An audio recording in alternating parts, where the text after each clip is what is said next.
In the ancient kingdom of Selvaria, where rolling hills met sparkling rivers and forests whispered secrets to the wind, there lived a queen named Seraphine.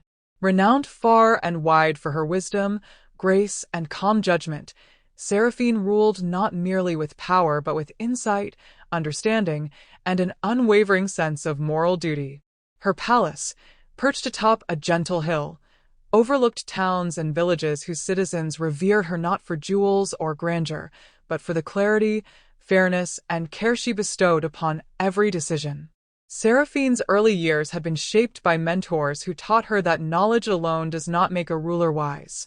Wisdom is forged in the fires of patience, tempered by empathy, and honed through moral courage.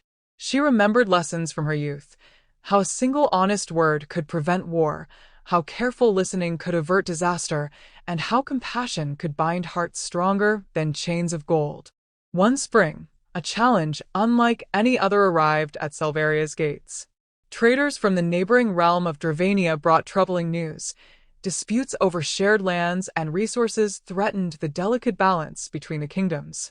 Ministers and generals argued fiercely within the palace walls, each advocating force or cunning to secure advantage. Yet Seraphine remained calm, gathering her counsel not to strategize for conflict, but to seek understanding. Wisdom, she said softly, does not lie in victory alone, but in knowing what is just and ensuring our actions honor truth, fairness, and the well-being of all. She decided to personally visit the disputed territories, accompanied only by a small contingent of trusted advisors. The journey took her across rivers and valleys, through forests thick with mist, and over hills where wildflowers danced in the wind. Along the way, she observed villagers, shepherds, and craftsmen, listening carefully to their accounts, discerning the needs, fears, and truths hidden within their words. At the borderlands, Seraphine encountered the Dravanian envoys. They were skilled negotiators, proud and clever, each intent on securing advantage for their kingdom. Many would have seen their pride as a threat. Seraphine saw opportunity.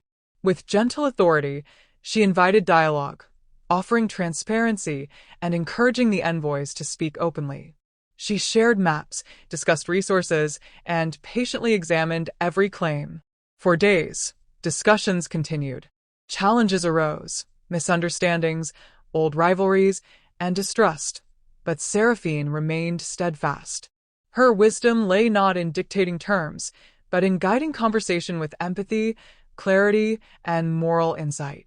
Slowly, trust formed, and an agreement was reached that honored both kingdoms while ensuring fairness to the villagers affected. Yet the queen's trials extended beyond diplomacy. Within her own court, whispers of greed, jealousy, and ambition threatened harmony. A noblewoman attempted to sway decisions for personal gain, while a trusted advisor hesitated to share vital information, fearing consequences.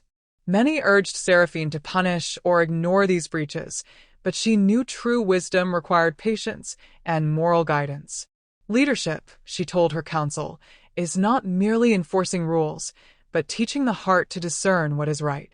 Knowledge without moral courage is hollow. Seraphine called the noblewoman to her chambers, speaking with calm yet firm words.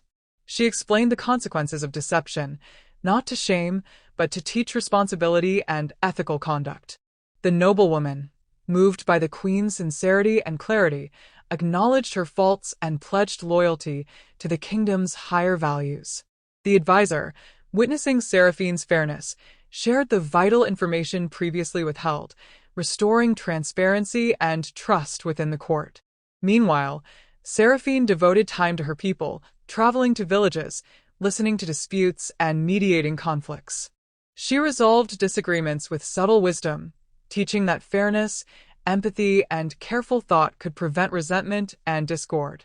Farmers learned that honesty in trade strengthened community bonds, merchants realized that integrity enhanced prosperity, and children grew to respect the power of moral insight as much as knowledge. One pivotal moment tested the queen's judgment more than any prior challenge. A neighboring province, far from the capital, suffered a devastating flood. Roads were washed out, crops destroyed, and homes lost. Ministers argued over rationing and resource allocation, some suggesting that the province be left partially neglected to preserve wealth for the capital. Seraphine, however, saw a broader truth. The kingdom's strength lay in the well-being of all its citizens, not just those closest to the throne. She personally led relief efforts, coordinating supplies, rebuilding efforts, and guidance for recovery. She worked alongside villagers, mending homes, fortifying embankments, and offering encouragement to those despairing. Her visible commitment inspired loyalty, unity, and trust. People called her the Queen of Eternal Wisdom, for she had proven that moral insight, patience, and dedication are as essential to a ruler as strategy or wealth. Seraphine's wisdom extended to matters of personal counsel as well.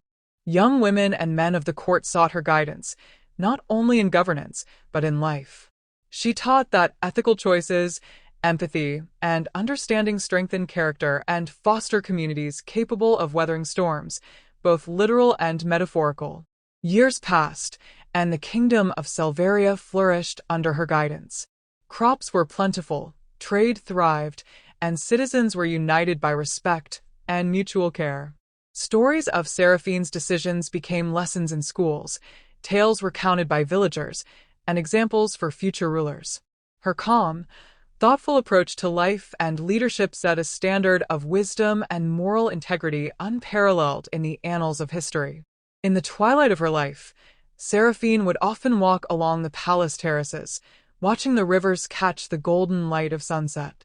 Lanterns floated in the lakes below, reflecting both beauty and the light of wisdom that had guided her people.